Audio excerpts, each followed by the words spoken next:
Welcome to The Daily Grind, a Bluff City Media daily podcast. Stepping up to the microphone is your host, Luke Hatmaker. Grab your favorite morning brew, and let's get to the show.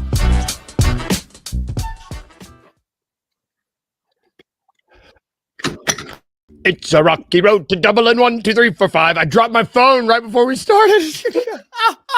Welcome to The Daily Grind. Oh, man. I was so ready, and my phone just went. Blah, blah, blah, blah, blah, blah. Oh, boy. It's Thursday, baby. Yes, sir.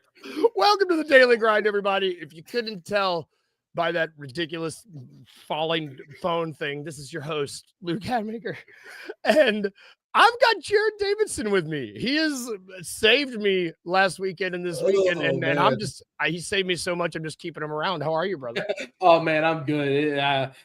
We talked about it a little bit in the green room. It's been a busy Thursday morning already, and like I said, it's only 7:30. But other than that, we're alive, we're breathing. It's a beautiful day up here in Martin.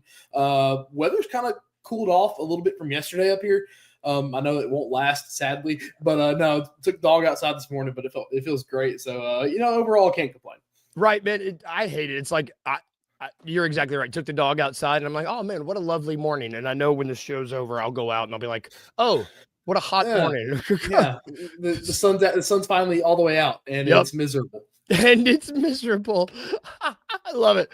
Oh wow, now my phone is doing crazy things. It's just listening to me and dictating what I'm saying right now. Stop it. I'll deal with that later. We're just gonna jump right into it. I haven't gotten to talk college football this week, and I especially have not got to talk with someone who knows their stuff like this guy. So yeah, this is the week 4 top 25 poll. Before I know who I want to talk about in this, what is the biggest, what jumped out to you this week out of this? It's the biggest thing that jumped out to me was Notre Dame staying in, being 0-2. I think it's since the first time since 1988, maybe, since the first that 0-2 team has been ranked. So that's the big standout. Looking at probably the biggest riser, Georgia Tech not ranked to number 18. You're 3-0 with a win over Clemson. Now, Clemson has shown this year that they're not even going to even try to compete, it feels like. But Hayes King, he's been great so far. And I said it after they beat Clemson, and I said, yes, the two front runners in the ACC are still Miami and Florida State right now. Clemson maybe still can edge their way in there. I would not be shocked if the third team out of the ACC in this year's college football playoff, if things go how they're looking out, is Georgia Tech. Really? Okay, man, yeah. I love it. So you mentioned you started with Notre Dame, and that's a team that I was in. Where was I at this week? I was in Oregon this weekend with a couple of guys from Indiana, and they love Notre Dame. And so I got to watch this game with some people who actually had some skin in it. And oh my goodness, man, it was an adventure. And you said 1988, is that, or 1988? It's something. It's in the 80s. Drew and Rusty talked about it earlier this week. So it's like if you go over to FanDuel right now, Notre Dame's odds to make the college football playoff, just a playoff. Yes is plus 235. No is minus 300. So they had. I saw this tweet yesterday or the day before. they're 0-2, but here in about 10 more weeks, they'll be 10-2, and we're going to be talking about why they should be in. They do have a favorable schedule. So it's going to be one of those things where if they win out, they're going to be in that conversation. But if they lose one more game, which Luke, if they lose one in the next 3 weeks, it's over, for sure. Because you have no chance at a conference championship.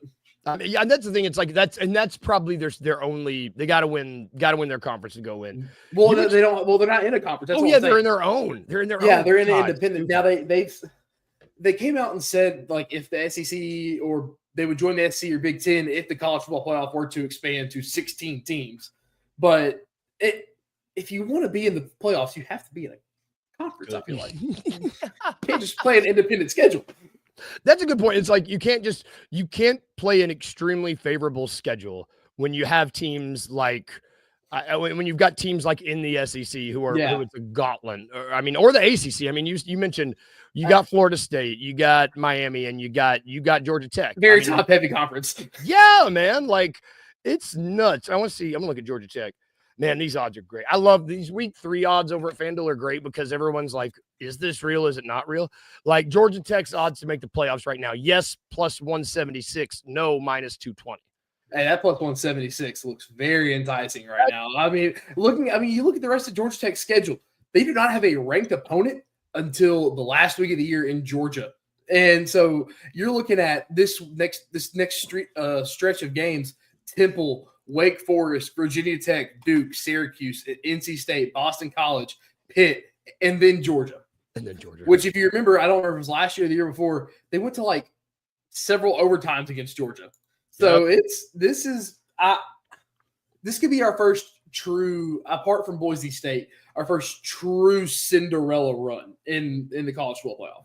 That would be awesome because that's the idea of the college football playoffs. I mean, to me, it's like you love to see these Cinderella stories. It's one reason why March Madness is so great is you see these Cinderella stories come in, and I love that you compared them to BYU last year because it's Boise, not Boise, BYU. I need to get my stuff together. BYU's right outside. Do you think BYU is going to get in this top 25 next week? Possibly. I haven't. Let's see. They're 26. They're receiving votes. The slate of games this week, you haven't got to look at the full slate. Yeah. Depending on it, I don't know if there's any chances for a huge upset or not. But if one of these teams, if Notre Dame finds a way to go to 0-3, then yes. But yes. It's maybe. It's a maybe. Well, what about the? So we're SEC boys. Yes. Let's talk about the SEC some. So right now, how many SEC teams we got in the top 25? We got LSU, Georgia, Texas, Ole Miss, Alabama, Oklahoma. There's Oklahoma in that. Yep. Yeah. Tennessee, Vandy, Vanderbilt, Mizzou. 4, 5, 6, 7, 8, 9, 10, 11. You're looking at 11 right now. 11 of the 16. That's crazy. Yeah. That's crazy. And that's with who Alabama jumped 5 spots. They were outside the top 15. They jumped up 5 to number 14. Tennessee State put at 15 after that loss, which after a loss like that, and all the teams below them still better than that's fine. Actually, let's look at the SEC odds over at FanDuel because this is what. Let's go FanDuel. So the odds to make the playoff. Actually, let's see to win the conference. That might be better. Let's see the odds to win the SEC conference. So right now, Georgia's still favored, plus 270. Texas is plus 360. Alabama plus 550. LSU plus 650. That's shocking that LSU's the fourth team in that. I agree because then you got Oklahoma and Texas A&M, Auburn, they're all between plus 1,000 and plus 2,000. Yeah. LSU with the 4th best odds. I like in total. I like those 4 teams. I do not like that LSU's that 4th team. Yes, that's a good way to put it. And if you were to be like, hey, I like Georgia, I like Texas, I like Alabama, and I like LSU. It's like at this point of the season, with what we've seen from the team down in Austin, Texas, and one of who is now starting to look a little bit more like a Nepo baby in Arch Manning. Yep. If you look at that, I would put Texas at the bottom 4 of those teams. I still, like I said earlier, I still like those top 4, but I would probably put LSU and at the top and put Georgia, then Texas at the bottom. Who was that third team or fourth team? Was that Bama? Bama. Yeah, then Bama at third. That's who. I think yes, they played UL Monroe in Wisconsin, but Florida State, that loss kind of looks like it did light a little bit of a fire in that team. And but like I said, 2 teams that are bad. But you're going to get tested here soon when they play Georgia at Georgia. I think it's next week. That's we're getting into like the nitty gritty, the meat and potatoes of a lot of these schedules. We're getting into the part of the schedule where the SEC is literally about to eat itself alive. Yes. With how good they are. Like, you're going to see games. You're going to see a team who's unranked get a win over one of these bubble playoff teams. And one of those bubble playoff teams is going to find a way to beat one of those 4 teams we just mentioned as Texas, Alabama, Georgia, or LSU. And then everyone's going to be like, how much are we going to value it? And then the SEC is still going to get 4 teams in there. Yes, it's still going to be represented quite well in the college football playoffs. I'm glad you mentioned Nepo Baby Arch Manning. Texas is currently 2-1. They're 8th. I mean, that one loss is to a good Ohio State defense. Yes. I just want I haven't got to talk about Arch that much. I want to hear, what are your thoughts on Arch? I mean, like 3 weeks in. He is still immensely talented. That is one thing that I will I'll never say a bad thing about it. He has all the talent in the world. Something about, I don't know if he's injured, and I know it's going to be like piling on what people have said. The throwing motion from now to what it looked like in spring or even last year when he played, it looks like he's truly scared to let it loose. Mm-hmm. And I don't know if it's just pressure and whatnot, all the hype getting to him or whatnot. I think he's a good quarterback. I just think if it's not an injury, there's a mental block that is just like, hey, why can't I do things that are supposed to be so simple to me as a Manning? He's athletic as all get out. He every time he scrambles, he just accelerating speed, and it's all of a sudden he's 10 yards past the defense, the second line of defense.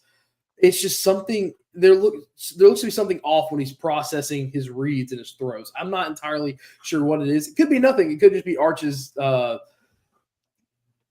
Rusty just said it. He hasn't been 100% tested, and he's naturally struggling. And but Rusty put it into words what I was trying eventually to get at. But it's just like there's a mental block right now, and even against the bad teams, he hasn't looked good.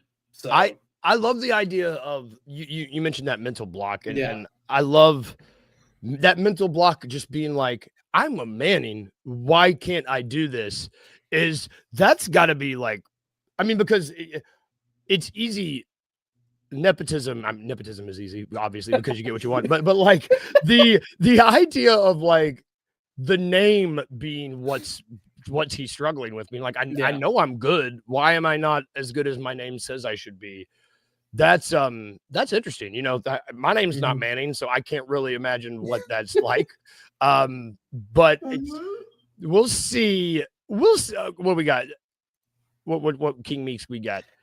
Do you think he's going to stay in school? That's a good point. The way it's going right now, I would give it like a 70-30 chance. Now, Granted, say if these last 9 games of the year, all of a sudden something clicks and something changes and he goes off and puts himself not back in the Heisman frontrunner, but puts him back in the top 5. I could see him leaving, but as of right now, I think it's a 70-30 lean that he does stay. Man, that's wild, because I think at the beginning of the season, everyone was like, "Oh, are the Saints playing for the? Oh gosh, are they playing for Arch Manning?" Well, they'll probably still be playing for him next year if he stays in. So that's about it. You said it, not me. I'm trying to find. I wanted to look at the Heisman really quick. Where is? Yeah. Oh, Rusty sent it to me the other day because I mentioned it. I mentioned Carson Beck being the front runner. That's crazy. Yeah, Carson Beck's the front runner right now. Arch is not even in the. Joey Aguilar has higher odds than Arch right now. I mean, Joey Aguilar has played phenomenal. Look pretty good. Carson Beck's the favorite. Wow. He's lit it on fire, dude. He has been looking. I mean, he's looked like the best quarterback in college football through 4 weeks of the season. To be perfectly honest, we're going to talk more about. We'll talk more about college because we got a whole slate of games this weekend. We'll talk more about that. I don't want to get ahead of our skis. We're going to take a quick break because I get ahead of my skis all the time. It's what I do. We're going to take a really fast break, and when we get back, we're going to talk about week 3 of Thursday Night Football, which is not going to be as good as the past couple weeks, but we're still going to talk about it because the Bills are at least good. We will be right back after this quick break.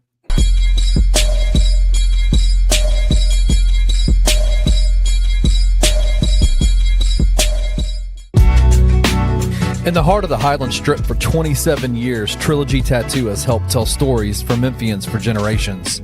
Located at 530 South Highland, Richie and his team are waiting to help you tell yours. From tattoos to piercings, your body art should be as unique as you are. Voted a Memphis Flyer top 3 tattoo shop in the city of Memphis since day one. Your story will be safe here at Trilogy Tattoo. Open 7 days a week, Monday through Saturday, 11 to 11, and 3 to 11 on Sundays. They have convenient times waiting on you. Let Trilogy Tattoo help you tell your story.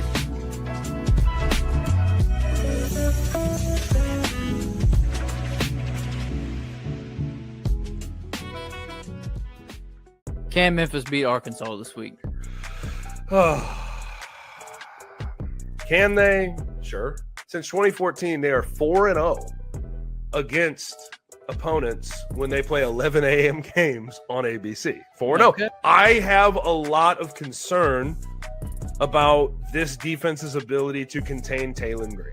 Yep. That's my biggest problem. That's the Over game. the years, they've struggled with running quarterbacks, as most defenses do. I think that's such a trope for a lot of people. They're like, this defense struggles with running quarterbacks. It's like, well, everyone does. He's got all the ability in the world.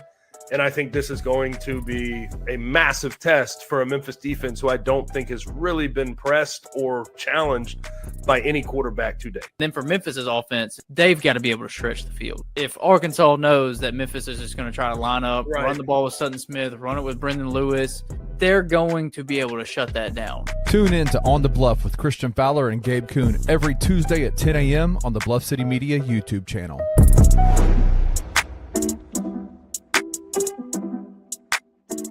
DJ Lagway has shown me he had a 39.2 QBR in the first week. He had a terrible game against South Florida. And all this hype about DJ Lagway being the next great Florida quarterback, Drew, has fallen flat on his face, in my opinion. No, the problem is he sat out all spring and he sat out 2 weeks of fall camp. I think once he gets to the next level, he is that type of guy. But I don't think he has been able to develop the right way at Florida because he's been off the damn practice field. You know why you don't see it, Rusty? Because you had LASIK surgery to correct your vision. I don't trust medical doctors. I don't trust anybody these days when it comes to scouting football. Can y'all tell me what the identity of a Billy Napier team is? No. Finish strong? I have because I have literally no idea. I truly believe DJ Lagway is that type of talent where it's I agree. Are we watching the same quarterback? Good. No, hold up. He's 6'4". That's fine. 225 pounds. He can run over anybody. He runs a 4.4. When he's got a cannon for an arm. He can be accurate. He's shown that. You Anthony Richardson. Anthony Richardson was never accurate like that. Can I give you Anthony Richardson? Tune in to College Football Saturdays throughout the college football season live from Grind City Brewing and the Bluff City Media YouTube channel.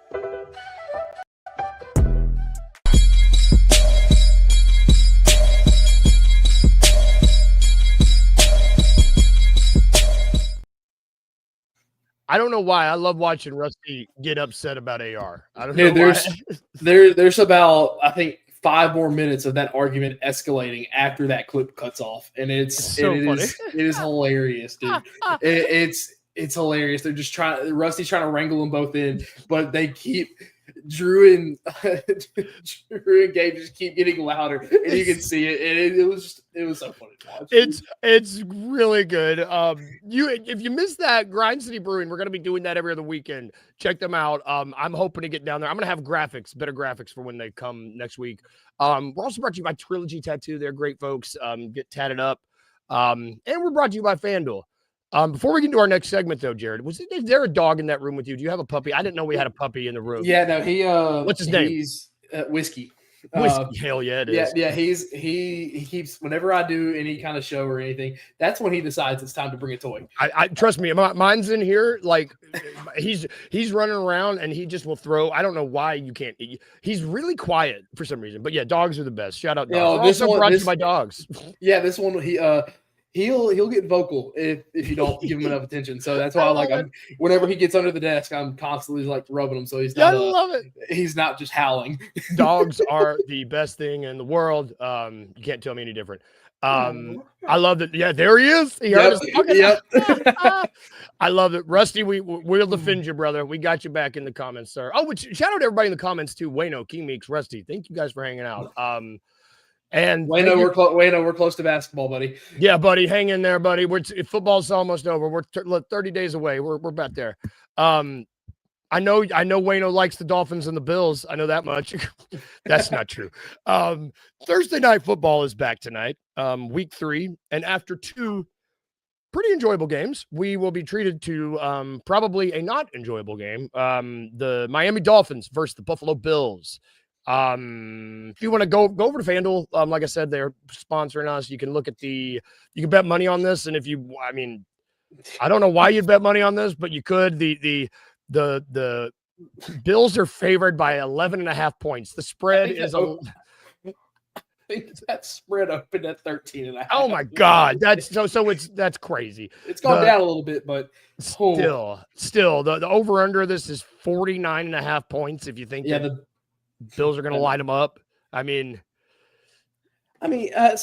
this game's in Buffalo tonight, right? It's the last 2 times they've played in Buffalo, which last year it was 30-27 Bills win, and then the time before that was a 48-20 slaughter. So the Bills have won 6 straight. You can kind of see Tyreek Hill starting to get fed up with Tua. Yep. It's just that team who was once so promising. They came in as that kind of like cunning young team with a new head coach who are we here? Okay. Yeah, you're here. I froze for a second. But we're good. This team came in as so much promise, and all of a sudden Tua got his brain scrambled, literally. Yep. And too much. It started to just kind of slowly fall apart. And I think they're trying to hang on to whatever last little bit that they can, and it's not working, man. And the Dolphins it's bad, dude. Like, there's not much else to say about this team, but it's in a division with the New York Jets and the post Tom Brady, Bill Belichick Patriots. The Dolphins are somehow the worst team in that division, and it's not even close. No. I love that you said that it's like slipping away from them. They're like holding on to that too. It's like they're holding a sand cat, like holding sand in their hand, and they're like, "What's happening?" Because it's bad, man. All of them are. It's like they're hanging on that one really good season they had. It was great. Have you seen that video where like this raccoon finds like cotton candy and he tries to wash it and it just like it goes away, dude? You said it. You said they're trying to hold on to it, and that's immediately what popped into my head. Like, and so. Yeah, and they're like, it's gone. It's gone. It's gone. What we had was gone. Do you think Mike McDaniel? Do you think he makes it out of this game if they lose? Will he have a job? I think he makes that. I think he makes it out of the game. Do I think he makes it past week 8? No. There we go. I think he makes it out of the night. Do I think he makes it halfway through the season? That's another story. Yeah. Regardless of like play calling, he just seems really despondent in these post game interviews, and it's tough to be like, ooh. It seems like the struggle with the entire team and everything. Tyreek Hill has caused problems, like, not on the field, but like off the field too. It seems like you can tell like everything's starting to weigh on him more. He's probably thinking, why did I become a head coach when I could have been the best offensive coordinator ever, and I have to deal with everything instead of just my offense. I've got to talk to people after every week. Yeah. I think he's one of the best offensive minds, but yes, there's some people when they step out of that coordinator role and they get into that head coach role, it just doesn't work. And I'm looking at Eric Bieniemy, who took a head coaching job, and his career has kind of just down spiral to the running backs coach of the Bears now, I think is where he's at. Woo. But it's just this team needs to blow it up. It should have happened truly in the offseason, and now it's just like they're trying to run it back again. I really don't think Tua's got much longer in the league if it keeps going bad. It's just every aspect of that team just doesn't look good. Yeah, Whiskey agrees with you. He does. He's like Tua. Yeah, I think Tua just doesn't. I mean, and Tua, you want to talk about a player that had a lot of promise. Tua, like going back to college, Tua was so great, and it's just like you said, his brain's got scrambled a little too much. It sucks. I mean, it sucks. It sucks, but it's just the reality of the situation. Yeah, but I'm with you. It's like I think they should have blown the whole thing. They should have blown up the whole thing at the beginning of the year. It's also it's also a lot harder to blow it up in the NFL than it is like the NBA. Yes, Like you see a lot of teams like Denver went through it. They after Peyton retired, they thought they had Brock Osweiler, and then when Brock Osweiler didn't work out, that's when they should have gone everything to the ground. But they kept trying to draft they kept trying to draft quarterbacks every single year and not make the right decision to where they would be they would have like a 5-12 year, then be somewhat on the playoff fringe until like the third to last week of the year, and they just would never truly blow it up. And I fear that's where the Dolphins are. But that's a great comp because you look at the Broncos. I mean, speaking of great coordinators that didn't make great head coaches, you had Vance Joseph and you had Vic Fangio come through that building. That are two incredible coordinators that just couldn't. Well, now they're back being coordinators. Yeah, now they're doing what they're supposed to be doing. Yeah. I mean, Vance Joseph is with the Broncos, right? Yeah, he's back with Denver in the defense coordinator spot instead of the head coaching spot. And speaking of the Dolphins, ever since 2 years ago when they got 2 years ago when they got 70 dropped on their head, Vance Joseph, or maybe last year, it's just been a long time. Yeah, Vance Joseph's defensive unit has looked so much better, and everyone thought was calling for his head. And once he finally settled in and got the defense he needed, it's been lights out on the defensive side. But it's the Dolphins. Going back to the main point, it's too far gone, and you're trying to hold on to what last glimpse of glory that you almost had. Yep, and they're trying to do it with not the right personnel either. No. It's just like what are we doing, guys? And no one wants to trade for Tyreek Hill either. Did you see that report that came out? Like they put him on the block, and teams aren't calling. They're like, we're good. So, do you think Tyreek Hill is a Dolphin by the end of the season? It's going to be one of those trades at the trade deadline where it's just like they like a team's like, we'll take a flyer on him, but you're not going to get what you want. No, but Whiskey's like, I'll take him. Yeah, I love it. No, I love it. Shelby does it when Rusty's here. My dog does it. I love it. Before we get out of here, we're going to stick with this game, and we're going to have our daily dose of here we go. Trap. Bro, you are killing this, man. I'm 1-1. You are 1-1, which is better than some folks. And I think you're going to be I think you'll get this one too, because tonight's name of the game, it's a trap named in honor of Admiral Akbar. For those of you unfamiliar, I will give our guest 3 different bets. He just has to tell me which one's a trap. This morning, it's not nighttime. This morning, the topic will be Miami Buffalo, the game, either player to score the first touchdown.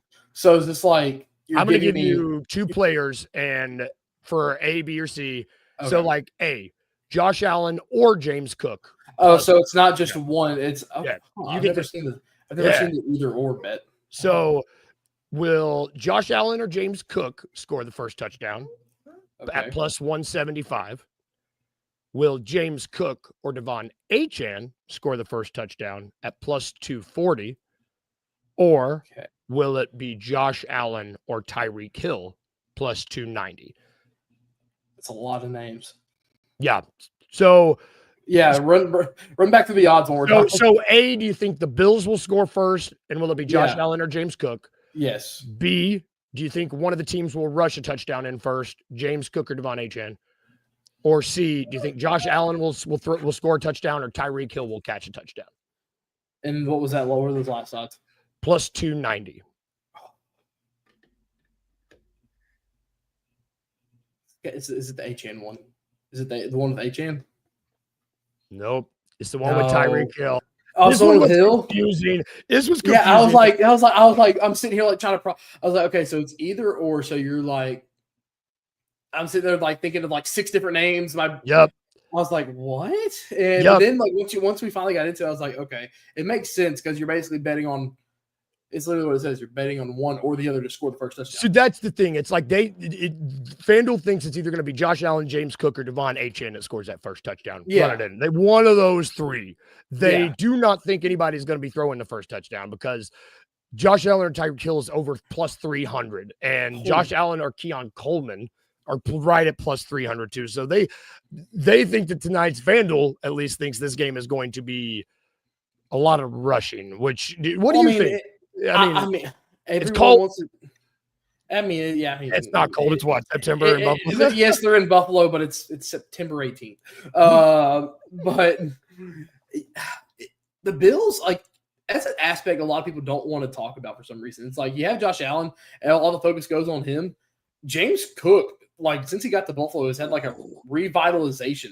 Yep. And it's not even revitalization. Everyone knew he was good when he got there, but it's like, okay, we didn't know he was this good and how much it just bolstered that offense who suffered from not having a quality running back for so long. Exactly. I mean, you don't have a true wide receiver one on that team. You have Keon Coleman, you have Khalil Shakir, you have Dalton Kincaid at tight end. Like I said, you don't have a just true surefire wide receiver one that's viewed like that in the league. But yet they can throw it around just because Josh Allen's that good of a quarterback. Yeah. But then, I mean, even when they get James Cook going in the passing game out of the backfield, you saw it against the Ravens where he had a long one. It's just adding James Cook to this team has truly opened it up, and they're a great rushing team. They have one of the most underrated offensive lines in the league, especially when it comes to the run game. So, yeah, I 100% see it. I mean, I think James Cook had 2 rushing touchdowns last week. This team loves to run the ball. And did you know he was Dalvin Cook's brother? Yes. I don't know why I didn't. I don't know how I missed that. I found that out like yesterday, and I was like, oh, that's crazy. Runs in the family, I guess, like an idiot. Literally. Yep. So final prediction, what's going to be the score of this game? You think they're going to go over 49.5? If they do, it's because Buffalo scored 35. It's because Buffalo blows them out of the water.